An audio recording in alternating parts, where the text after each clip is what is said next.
Kalau kamu ingin hidup damai, tentram, bahagia, masuk ke ranah caturmurti. Apa? Hati-hati yang biasanya mengacaukan. Orang jadi tidak berpikir benar, perasaannya tidak benar, perkataan perbuatannya tidak benar. Secara umum, katanya Sosro Kartono ada 5. Hindari 5 hal merusak ini. Mengaji hening bersama Dr. Fahrudin Faiz. Mari kita simak. Falsafah Alif. Nanti di tempatnya beliau Sosro Kartono itu ada kaligrafi, isinya cuma huruf alif tok. Di masjid ini tidak ada kaligrafi ya. Di mimbar itu mungkin ada kaligrafi, tapi itu kan tidak alif tok. Ini mau alif tok, ini cuma alif. Itu kan unik, tapi itu maknanya besar. Dan itu kalau beliau Sosro Kartono tidak sembarangan. Sebelum bikin kaligrafi, sebelum masang kaligrafi itu tirakatan dulu. Itu ada kalimatnya. Ping kalihipun perlu babat lan ngatur papan kangge masang alif. Yang nomor 2, perlu laku, perlu aturan untuk masang alif. Masang alif inggih menika kedah mawi sarana lampah. Harus melalui laku. Mboten kenging kok lajeng dipun cantelaken kemawon, lajeng dipun tilar kados mepe rasukan. Jadi masang gak bisa kok hanya dicendel ketok terus ditinggal kayak jemuran. Kalian kan kalau masang gambar, masang kaligrafi kan gitu. Pokoknya nempel lurus sudah ditinggal kayak masang jemuran. Kalian tidak pernah berpikir efeknya, maknanya, kedalamannya. Kok kamarmu mbok kasih gambar artis sebesar itu misalnya. Kira-kira filosofinya apa, maknanya apa. Kan ngono. Ya kan? Ya enggak apa-apa. Bahannya artis, tapi kan dari situ mungkin renungan panjang. Wah, ini kuasanya Allah bikin manusia kayak gini misalnya. Loh ya kan enggak apa-apa. Ini masih muda, masih kinyis-kinyis. Besok kalau tua sudah enggak begini lagi. Jadi ini filosofinya kesementaraan. Misalnya kan ngono loh. Lah iya toh. Jadi biar enggak iseng. Kamu kan sering iseng. Berarti apa-apa mantap. Dan itu beliau Sosro Kartono itu kalau lagi di depan kaligrafinya itu bisa berjam-jam diam cuma natap huruf alif itu. Jadi media untuk fokus. Alif itu simbolnya Allah. Sekaligus simbol ana. Aku. Sekaligus Allah juga simbolnya alif. Termasuk simbol ketika Allah dan ana bersatu. Kesatuan Tuhan dan hamba. Kalau dalam Jawa dikenal manunggaling kawula Gusti. Simbolnya kasunyatan. Ternyata kesatuan antara hamba dengan Allah itu tidak cuma Allah sama manusia, tapi alam semesta ini semuanya adalah manifestasi Tuhan. Kalau bahasanya Al-Quran, Allah itu muhit bikulli syai'in muhit, meliputi segala sesuatu. Jadi kasunyatan ini ya liputannya Allah. Diliputi oleh Allah. Itu simbolnya alif. Alif juga simbol tegak, lurus, murni.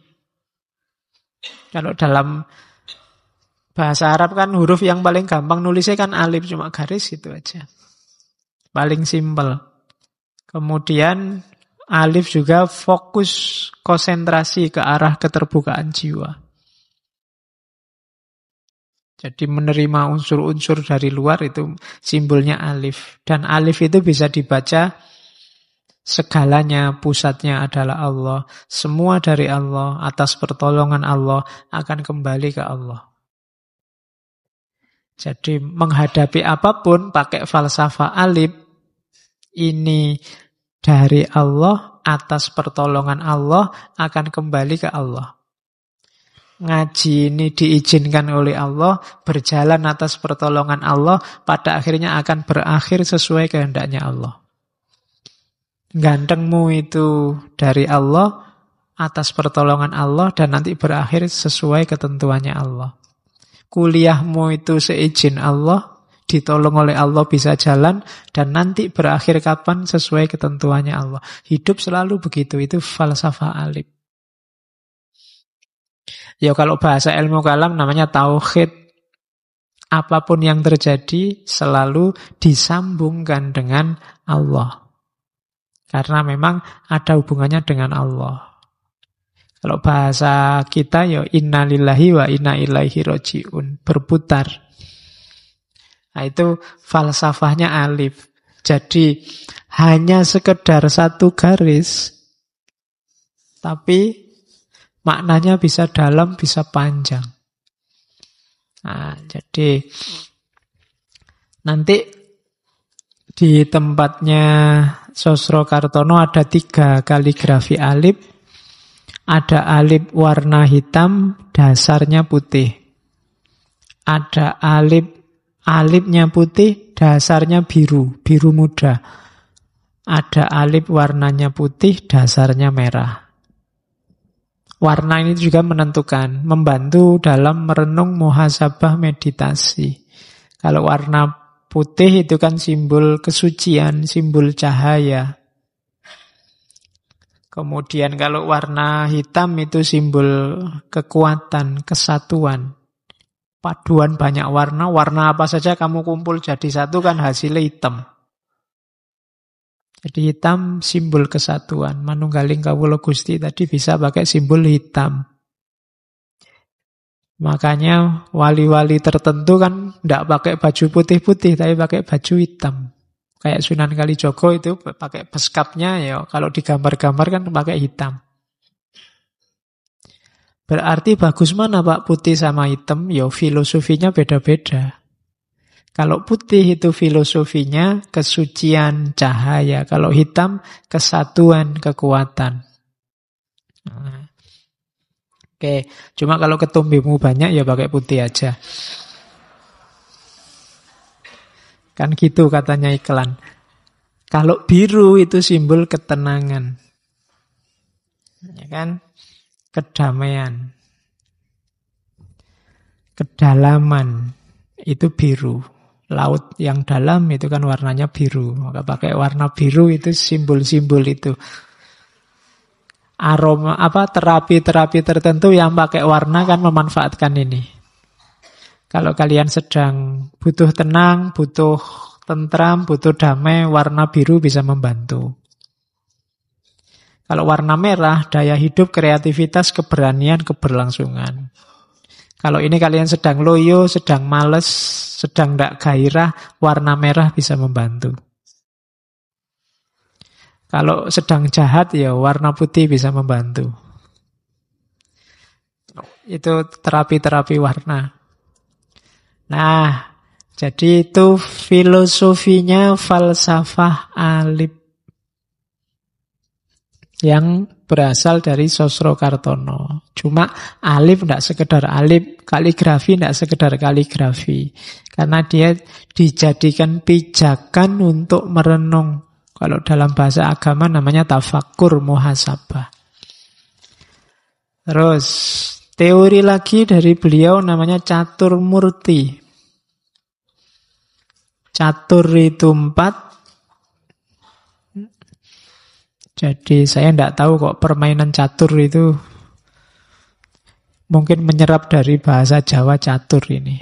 Eka, dwi, tri, catur, panca. Kalau murti itu penjelmaan. Jadi catur murti itu jelmaan 4. Maksudnya gini, keutuhan hidupmu tergantung bersatunya 4 hal. Kalau kamu ingin hidup damai, tentram, bahagia, masuk ke ranah catur murti. Apa? Pikiran harus benar, perasaan harus benar, perkataan harus benar, perbuatan harus benar. Nah, 4 ini simultan. Tidak sendiri-sendiri. Karena kadang-kadang ada dalam hidup itu secara pikiran benar, tapi secara perasaan enggak. Itu hidupmu tetap tidak bahagia. Misalnya jalan-jalan terus keangkringan, kamu sama temanmu. Kok ya temanmu tidak punya duit, kamu yang punya duit. Itu secara pikiran, kamu beli sendiri, dimakan sendiri, temanmu suruh nunggu. Itu rasional. Wong yo duit-duitnya sendiri, salah dewe dia ndak bawa duit. Ya kan? Tapi secara perasaan kan ndak sinkron. Ndak nyambung. Maka hidupmu tetap ndak bahagia. Kalau bisa ya pikiran iya, perasaannya iya, kata-katanya iya, perbuatannya iya. Yuk, kayak tadi jalan-jalan ke angkringan itu, akhirnya menurut pikiranmu ya sudahlah, mungkin lebih enak ditraktir aja bareng-bareng. Tapi kok yuk tak traktir yuk, sampai level ngomong saja, nggak level perbuatan, itu ya belum utuh. Utuh itu sampai level perbuatan. Kalau contohnya perasaan yang nggak cocok sama akal, Pak. Ya misalnya tadi neraktir tadi dibalik akhirnya, wah kamu kok nggak bawa uang, sudahlah uangku kamu ambil semua, kasihan kamu, aku nunggu kamu makan. Nah itu kebalikannya, demi perasaan akalnya dikorbankan. Itu kebalikannya begitu. Hidup itu akan selaras, damai, utuh kalau pikirannya setuju, perasaannya setuju, kata-katanya nyambung, perbuatannya nyambung. Ada satu saja yang tidak nyambung, orang akan gelisah. Tiap hari ceramah tentang yang baik-baik, tapi dia sendiri nggak melakukan itu berarti kan kata-kata dan perbuatan nggak nyambung. Hidup tetap tidak akan bahagia. Jadi catur murti itu 4 ini harus selaras. Perkataan yang baik, perbuatan yang baik, didasari oleh pikiran yang baik, dan dijalankan dengan rasa yang baik. Hati-hati yang biasanya mengacaukan, orang jadi tidak berpikir benar, perasaannya tidak benar, perkataan perbuatannya tidak benar. Secara umum, katanya Sosrokartono ada 5. Benci, serakah, iri, fitnah, dan bodoh. Hindari 5 hal merusak ini. Kalau masih ada kebencian, masih ada keserakahan, masih ada iri, masih ada fitnah, masih ada kebodohan, kamu susah menyelaraskan 4 hal itu. Maka untuk kebodohan cari ilmu yang banyak. Fitnah, iri hati, itu sumbernya benci. Fitnah, iri hati, kebencian itu sebenarnya biasanya satu paket. Kenapa orang memfitnah? Karena benci. Kenapa orang benci? Biasanya karena iri. Itu satu paket. Benci, iri hati, fitnah. Kalau serakah ini ambisi yang tidak terkendali. Itu namanya serakah. 4 ini menghalang-halangi catur murti. Kalian usahakan tidak ditelan oleh ini. Kalau masih ada penyakit benci, penyakit serakah, penyakit iri, dan seterusnya, itu berarti biasanya ada sisi-sisi tidak bahagia dalam hidupmu.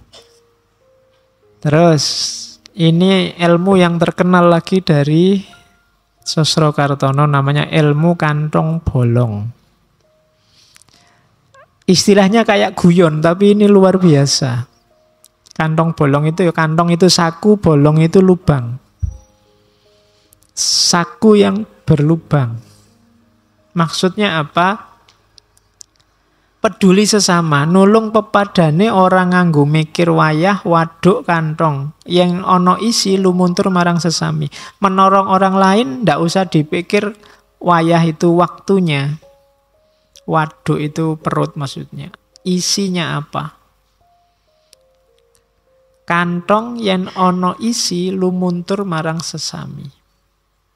Jadi begitu ada isinya, langsung dipikir, langsung didistribusikan untuk sesama. Itu namanya kantong bolong. Orang yang sudah tidak terikat lagi oleh kepemilikan apapun. Apapun yang dia miliki, kalau ada orang lain butuh, dia akan bisa lumuntur marang sesami. Tiba-tiba keluar saja. Kenapa? Kantongnya bolong. Kalau kantong buntu itu kan dadak mikir, mau diambil berapa ya, ini cuma masjid aja. Yang 2000-an mana kan kamu milih gitu. Tapi kalau kantongmu bolong, kamu tidak sempat milih, sudah. Punyanya 100-an ribu, ya keluarlah 100.000 itu dari kantongmu. Jadi Kalau mau mempraktekkan ilmu ini, ya kantongmu dibolongi. Jadi kalau ada mau sodako-sodako, biar kamu tidak pakai mikir. Sudah terlanjur. Jadi cemplungin aja apa adanya. Nah, ini simbol kepedulian sosial. Sejak awal tadi kan kegelisahannya beliau ini kan ketidaksetaraan sosial, banyak orang miskin, banyak orang sengsara. Sudahlah, tolong saja, tidak usah pamrih, tanpa syarat, tanpa perhitungan. Tidak usah mikir aku dapat apa. Lah kok enak aku yang kerja. Kalau masih ada itu berarti masih belum ikhlas, belum pamrih. Dan ini menunjukkan wujud dari cinta kasih pada sesama. Mengosongkan diri dari kepentingan pribadi, egoisme demi orang lain. Ini ilmu ini susah dijalankan. Orang biasanya yang dinomorsatukan selalu dirinya sendiri. Untuk nyampe level ini itu butuh proses panjang. Kalau Sosro Kartono kan bisa meninggalkan semua kenikmatan yang bisa dia raih demi masyarakat sekitarnya sampai tidak nikah segala. Itu perwujudan ilmu kantong bolong. Jadi pokoknya kantongmu bolong, tidak ada yang tersisa. Banyak sufi yang menjalankan hidup ini. Hartanya banyak tapi ya mampir hilang. Karena didistribusikan kemana-mana. Tidak boleh ada yang mampir di kantongnya. Ini ilmu kantong bolong. Hari ini peradaban kita peradaban menimbun. Peradaban numpuk. Bukan peradaban berbagi, saling memanfaatkan. Kita suka dengan koleksi-koleksi. Kalau tidak percaya lihat laptopmu. Isinya koleksi tok. Ya kan? Loh, wong ngaji itu loh ya koleksi. Pak, saya punya koleksi ngaji filsafat lengkap. Saya punya koleksi ngajinya Ustadz A lengkap. Punya koleksi ngajinya Kiai B lengkap. Koleksi-koleksi. Saya e-book saya, Pak. Sekarang jumlahnya sekian lengkap. Sudah kamu dengarkan semua? Belum, Pak. Ya, nunggu. Kamu kan kolektor semua. Itu kan kayak barang mampir di kantongmu dan macet di situ. Ya termasuk buku, termasuk apa tadi. Belum lagi uang. Berapa banyak orang yang nimbun uang di bank. Sementara saudaranya kesulitan, kurang makan. Temennya bayar SPP, bingung karena duit entek. Sudah dikirim orang tuanya, tapi ya terlanjur dipakai beli pulsa. Sehingga perlu dibantu misalnya. Lah, kan banyak sekarang peradaban kita itu. Peradaban numpuk-numpuk. Tidak kantong bolong. Kalau peradaban kantong bolong itu ya sudah. Untuk mewujudkan pemerataan keadilan sosial perlu level kantong bolong. Yang berlebih mau berbagi tanpa pamrih, tanpa dipikir. Itu ilmu kantong bolong. Terus ini beberapa yang saya bawa. Hidup yang mantep. Ini rumus-rumus Jawa ini. Kulo badhe nyobi prabotanipun wong lanang. Inggih menika bares, mantep, wani. Hiduplah secara jantan. Aku ingin mencoba unsur-unsur kelelakian dalam hidup. Yaitu yang ketika bares. Laki-laki itu belak-belakan. Apa adanya, jujur. Kok laki-laki ngomongin bulet, tidak jelas, bukan laki-laki. Apa adanya, belak-belakan, mantep, tidak kelemak-kelemek, dan wani, berani, tidak penakut. Itu namanya hidup laki-laki, hidup yang jantan. Bukan berarti perempuan tidak bisa kayak gini. Kan dulu di feminisme saya bilang kejantanan dan kebetinaan. Ya jantan kan lawannya betina. Feminisme dan maskulinisme itu setiap orang butuh. Laki-laki butuh aspek tertentu femininitas, perempuan butuh aspek tertentu maskulinitas, bisa dibolak-balik. Itu tidak ada hubungannya dengan jenis kelamin. Nah, hiduplah secara jantan. Ini tidak laki-laki, tidak perempuan.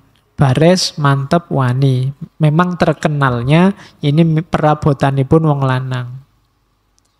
Perempuan juga butuh terus terang, butuh mantep, butuh berani. Boten kenging tiang jaler ngunduri utawi nyingkiri bebaya utami saha cidra dhateng pangajeng-ajeng lang kapercadosanipun sesami. Tidak boleh seorang laki-laki, seorang jantan menghindar dari bahaya. Dia harus tangguh. Apalagi cidra, mengkhianati cita-cita, mengkhianati kepercayaan sesamanya. Kalau ada yang begitu, dia bukan laki-laki. Yang ketiga, hiduplah dengan keberanian untuk mengku. Mengku itu memangku, memiliki. Anteping ati, kencenging pikir, boboting kekuatan. Jadi hatinya mantap, pikirannya kenceng, pikirannya tajam, dan fisiknya kekuatannya berat. Ya boboting kekuatan itu urusan fisik, kencenging pikir ini urusan akalnya, berpikirnya, anteping ati itu urusan kolbunya, urusan hatinya. Hatinya mantap, tidak molah-malih, berpikirnya tajam, jasmaninya sehat. Ini sudah rumusnya 3. Sampun duwe rasa wani, ugi sampun duwe ati wedi. Yen kapengkok ojo melayu. Nah, punya rasa berani, jangan sampai punya ketakutan. Kalau ketemu musuh, ada masalah, jangan lari. Itu hidup yang jantan. Kemudian pakarti asor numusi anak putu lan bekto kasangsarane tiang kata. Hati-hati kalian melakukan kejelekan apapun, akibatnya selain kalian tanggung akan turun pada anak cucu. Apa-apa ada efeknya. Kalau minggu lalu di teosofi ada karma, ada balasannya. Fama ya'mal miskola dzarratin khairan yarah wa ma ya'mal miskola dzarratin syarran yarah. Bahkan kejelekanmu akan dinikmati efeknya oleh anak cucumu besok. Tidak cuma kamu sekarang. Maka ojo dumeh tepo seliro ngerti kualat. Ojo dumeh itu jangan sombong, jangan mentang-mentang. Tepo seliro.